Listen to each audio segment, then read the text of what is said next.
I still remember that morning, the sound of my phone vibrating on the nightstand, the way my heart raced before I even saw the screen. It was a message from the office group chat. And right there, in bold letters, was the headline that shattered 3 years of loyalty. Congratulations to Daniel for presenting the new expansion strategy. Brilliant work. My fingers froze.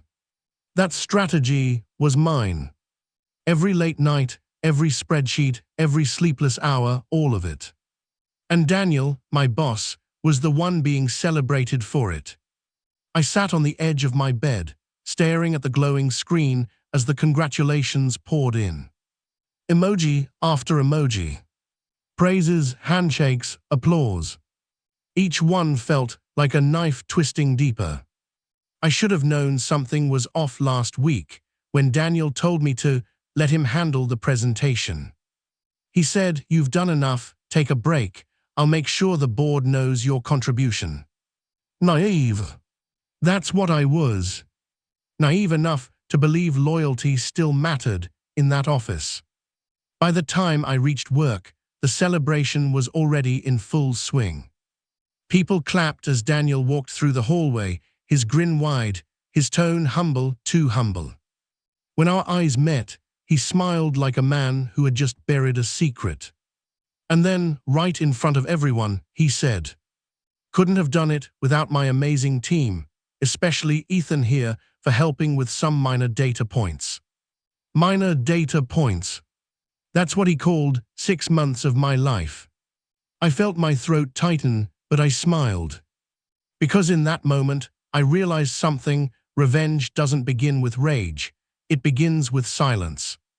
And as I watched him bask in stolen glory, I made a silent promise. He had taken my idea. He had taken my credit. But one day, I'd take everything he cared about. His reputation, his position, his pride. The funny thing about betrayal is how quiet it starts. No dramatic music.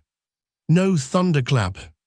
Just a slow, sinking feeling that the person you trusted most has already turned the knife, and you're only now feeling the pain. As the cheers echoed around me, I walked past Daniel's office. There on his desk was a framed photo of the two of us from our first project, smiling, proud, believing we were building something together. I stopped, looked at it, and whispered under my breath, "Enjoy it while it lasts." Because the truth was simple, he'd just taken the first step toward his own downfall. And I was going to make sure he fell harder than he ever imagined. I didn't start out thinking I'd be anyone's golden goose. I was the kid who took the late train, the one with a backpack full of notebooks and a heart full of plans. My first day felt smaller than the building we worked in: fluorescent lights, recycled coffee, the hum of people pretending they weren't nervous. Daniel found me then, not as a boss, but as a person who made a joke about the vending machine. He laughed. I laughed. Somehow that small thing became the beginning of everything. At first it was easy. I learned the ropes, asked questions, stayed late when the deadlines hit. Daniel was the kind of leader who noticed the little things: a typo in a report, a smoother way to format slides, the one sentence that made a paragraph click. He pushed me, gave me tasks that were just beyond my comfort zone. He'd say, "Ethan, you're sharper than you think, take this." And I would, because praise from him felt like oxygen. We worked on small projects at first, a client pitch here, a departmental report there. When the promotions came around, I watched him move up the ladder, but I wasn't resentful. He'd talk to me like we were in it together. "You're next," he'd say, and there was a warmth in it that felt real, so I kept showing up. I kept delivering. The company was growing fast. That's when they gave us the expansion brief, the project that would change everything. It was complex, messy, filled with hidden costs and louder questions than answers. Most people saw only the problem, but I saw the map that would get us through it. I spent nights sketching market moves on napkins, turning fuzzy ideas into slide decks that told a clean story. I talked to the junior analysts, listened to the finance team, pulled data at 3 in the morning. By the time I handed the first complete version to Daniel, it felt less like work and more like confession. I was finally saying aloud everything I'd been thinking. Daniel read it at his desk with that calm look he always had, like he was weighing something precious and deciding where to place it. He didn't act surprised. He didn't need to. He just said, "This is really solid. I can present this to the board." His voice was quiet, but it felt like a promise. Promises mean a lot more when you've seen someone keep them before. Daniel had mentored me through my first big client meeting, coached me through tough feedback, and once stayed late just to rehearse my part. Those things add up. That trust felt like momentum. I started telling myself the truth I wanted to be true, that loyalty meant something, that if I gave everything to this project, it would lift both of us. And for a while, it did. We hit milestones. The team started using my frameworks. Senior people began to ask for the Ethan model, a phrase I said silently to myself like a private victory. Daniel would smile when he heard it, and I believed the smile included me. There were sacrifices. I missed birthdays. I said no to dates. I gave up weekend hikes and new books. My friends joked that I'd married the job. I laughed then, but there was a hollow part in me I tried not to notice. I told myself I was building something. I told myself the payoffs would come. Daniel was generous in the right moments. He dropped by my desk with a coffee and a compliment, or mentioned me favorably in a meeting, always in a way that made me look indispensable. He praised me in private too, which felt safer and truer than public praise. He said things like, "When you step up, the whole team moves forward." Those words were the scaffolding I leaned on. Slowly, my confidence grew into more than pride. It became expectation. When the company announced a new leadership role would open after the expansion, I dared to imagine it on a plaque with my name. Daniel pulled me aside one afternoon, put his hand on my shoulder and said, "This is your moment, Ethan. I'll make sure they see what you did." That sentence was the reason I stopped being afraid. The thing about climbing is that you learn to trust the person who's holding the rope. I gave Daniel the rope. I handed him the final deck with the data annex, the backup slides, and a list of potential questions the board might ask. I spent an entire weekend rewriting the executive summary so it would read like a story rather than a spreadsheet. It felt naked and honest to hand it over. He took it, folded it, and said, "Perfect. I'll polish a few lines and present it with your notes." We celebrated in a low-key way that night. Daniel bought pizza for the team and made a short speech, nothing big, just words about teamwork. I remember thinking how normal it all felt, how quiet and right. That's the worst part. Betrayal never arrives like an explosion. It arrives wrapped in the thing you trusted most. On my way home that night, I walked slower than usual. The city lights stretched long and thin, and for the first time in months I allowed myself to dream. I pictured the new role, the office with a window, the look on my parents' faces when I told them. I imagined Daniel congratulating me in front of my colleagues, his voice warm and proud.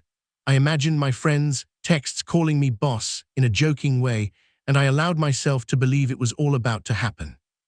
I fell asleep that night with the file still open on my laptop, not because I feared he would change it, but because I wanted to be ready for any question.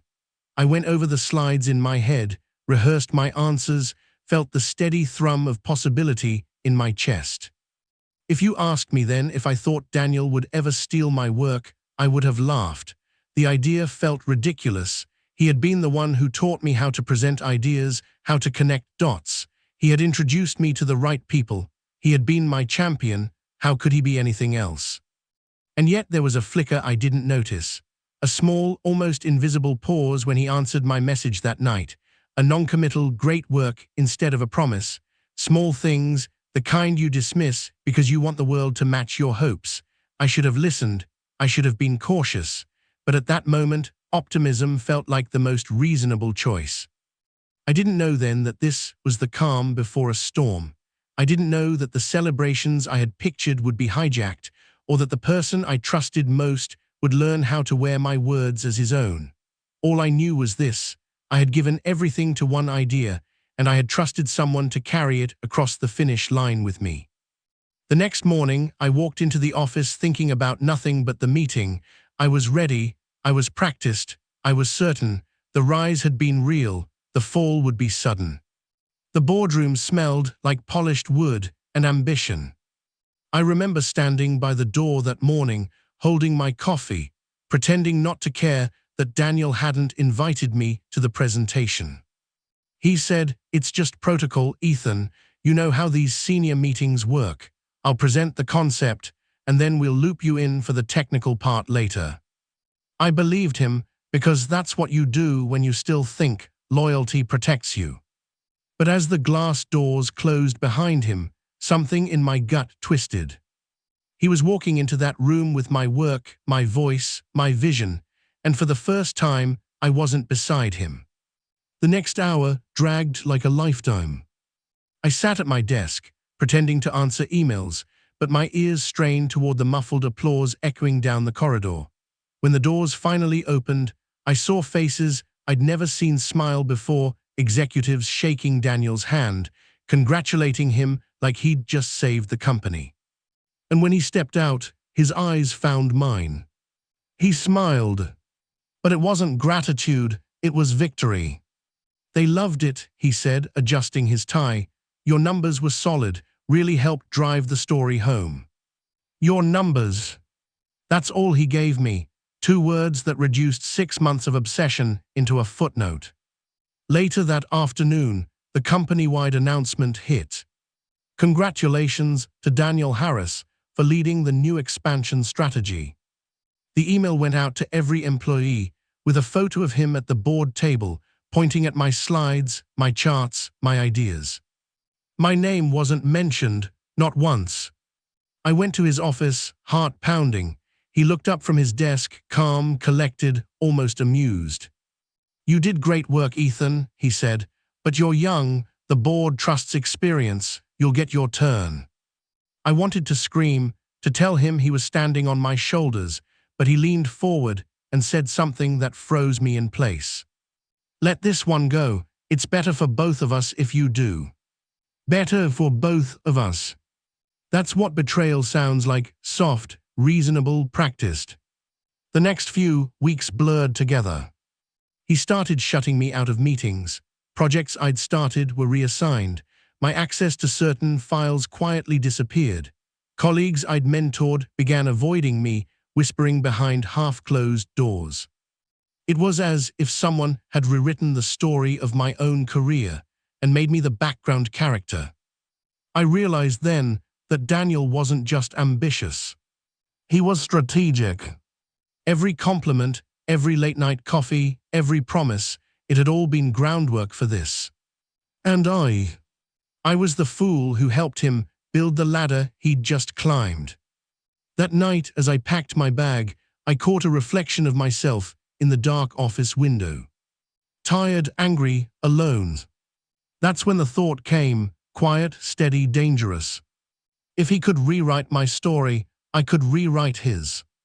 He had betrayed me, but he'd also given me something far more powerful, a reason to fight back. The fallout didn't happen overnight. It came in quiet fragments: one meeting I wasn't invited to, one project suddenly reassigned, one polite smile that didn't reach the eyes. By the time I realized what was happening, the ground beneath me was already gone. Daniel had rewritten history faster than I could react. In every report, every internal memo, my name appeared lower and lower until it vanished entirely. The team I'd helped build now reported directly to him. My login access to key files was revoked for security reasons. HR told me it was just a systems update. I wanted to believe that. I really did. Then came the performance review. A short clinical meeting that felt like a slow execution. Daniel sat across from me, his expression unreadable, a faint sympathy painted on his face. "You've done some good work," he said softly, "but leadership feels your recent performance has declined. You've been distracted, less focused." Distracted. The word burned like acid. I'd been working harder than ever, trying to fix what he'd broken. But in his story, I was already the failure, the cautionary tale of wasted potential. By the time he finished talking, I realized something terrible. He wasn't just erasing me professionally. He was rewriting who I was in the eyes of everyone else. A week later, I got the email. Subject: organizational restructure, role termination. No emotion, no explanation, just 2 paragraphs of cold formality and an invitation to collect my belongings. When I entered the office that final day, everything felt smaller. People avoided eye contact. Even the ones who used to greet me in the mornings now looked away. Someone had whispered a new story that I'd messed up, that Daniel had to step in to save the project. I packed my things quietly, the framed photo of the team, the notebooks filled with plans, the coffee mug Daniel once gave me with "Dream Big" printed across it, the irony strung. As I walked out, Daniel appeared by the elevators. He looked polished, composed, like nothing had happened. "No hard feelings," he said. "You'll land somewhere good. You've got talent, you just need to learn when to stay in line." Stay in line, that was the final cut. I didn't reply. I just stared at him long enough to let him know that I wasn't broken, not yet. Outside, the air felt heavier, colder. The city noise blurred into a dull hum. I sat on a park bench across from the building and watched people rush in and out, all of them chasing something, just like I had. In that moment, it hit me. I'd lost more than a job. I'd lost the version of myself that believed in loyalty, in teamwork, in fairness. Daniel hadn't just taken my work, he'd taken my identity. But beneath the wreckage, something else began to form, not hope, not yet, but resolve. Because the thing about falling is, once you hit the ground, there's nowhere left to go but up. And I was already planning how to rise again. After the door closed behind me, I did the thing everyone expects when they lose everything. I stared at the ceiling and let the anger settle into a cold, steady shape. That shape turned into a plan. First rule, don't react. If you explode, you hand them the story. So I built quietly. I read every industry report I'd ignored before. I reached out to old contacts, not begging, just reconnecting. I took small contract work to pay the bills and, more importantly, to remind myself I could still deliver. Each tiny success was a brick. Second rule, collect evidence. Daniel had been careful but not perfect. I saved emails, copied drafts, tracked timestamps. I rebuilt versions of the deck from my hard drives and cloud caches. I documented every conversation that had ever mentioned the strategy. Facts are bulletproof, feelings are not. Third rule, build allies. I surprised myself by finding people who hadn't forgotten how I'd helped them. A junior analyst who admired my models, an ex-client who remembered my late-night answers, an HR rep who once told me off the record that something felt off. I listened to them. I shared small truths to gain trust. Loyalty grows like a network if you water it. Fourth rule, make a new identity, not false, just strategic. I started posting thoughtful, helpful content under my name, short threads about market moves, a breakdown of a case study, interviews with small firms I'd worked with. It was subtle, credible, and it rebuilt my reputation in public. Finally, the plan folded into one sharp idea: expose the pattern, not the person, show the truth through proof, not loud accusations. Let the company see the timeline. Let clients see who did the work. Let the story rewrite itself. I closed my laptop and felt, for the first time since the email, a small, dangerous calm. The pieces were moving. The first move would be quiet, a call, a forwarded email, a trace into Daniel's own hubris. The real game was about to begin. It began with an email, short, polite, devastating. I sent it to the board's private review team, the one Daniel had always feared. No accusations, no bitterness, just a detailed timeline comparing my original drafts to his final presentation, complete with metadata, timestamps, and attached witness statements. Then I waited. Within days, the quiet hum around the company shifted. My old colleagues began whispering again, but this time not about me. Screenshots circulated. The truth, the one Daniel thought he'd buried, was walking through the corridors in broad daylight. The board called an emergency meeting. This time, I was invited. When Daniel entered the room, his confidence was gone. He looked smaller, like a man who'd forgotten how to stand tall. As they questioned him, he stumbled, contradicted himself, and then, finally, went silent when the evidence was displayed. I didn't gloat. I just sat there, calm, collected, the way he once had. The same silence he'd used to erase me, I used to bury him. When it ended, the verdict was simple: termination due to professional misconduct. He left the room without looking at me. For the first time, justice didn't need words, it just needed truth. The day after the board meeting, Daniel asked to see me. His voice on the phone trembled slightly, a tone I'd never heard from him before. I agreed to meet at the small cafe across from the office, the same one where we'd once celebrated project wins together. He was already there, hunched over his cup, his suit jacket wrinkled, eyes tired. The arrogance was gone. What sat before me wasn't the man who'd stolen my work, it was someone hollowed out by his own ambition. "You didn't have to do this," he said quietly. "No," I replied, "you did this to yourself." He tried to defend it, said the board never would have listened to me, that he only protected the project. But his words sounded smaller with each breath, collapsing under the weight of the truth. I didn't raise my voice, I didn't need to. I just told him what he never expected to hear. "You taught me everything about winning, Daniel. You just forgot to teach me what happens when you cheat the wrong person." He looked away then, his hands shaking slightly, the same hands that once held my work like a trophy. When I stood to leave, I saw my reflection in the cafe window, calm, steady, unbroken. His was behind me, blurred and fading. That was the real ending. Not the meeting, not the firing, but the moment he realized I'd risen, and he'd fallen by his own design. In the weeks that followed, the noise died down.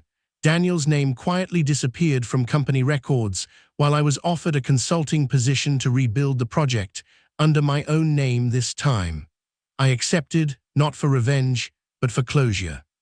People congratulated me, called it a comeback, but it didn't feel like victory. It felt like balance, like the universe had finally evened the scales.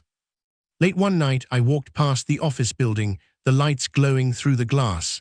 I thought about all the hours I'd spent there, all the trust, the loyalty, the belief that hard work was enough.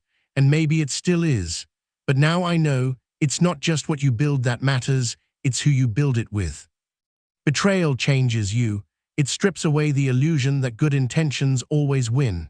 It teaches you to listen to silences, to read between smiles, to trust actions over promises. But it also shows you something else, that falling doesn't mean ending. Sometimes, it's the only way to rise stronger.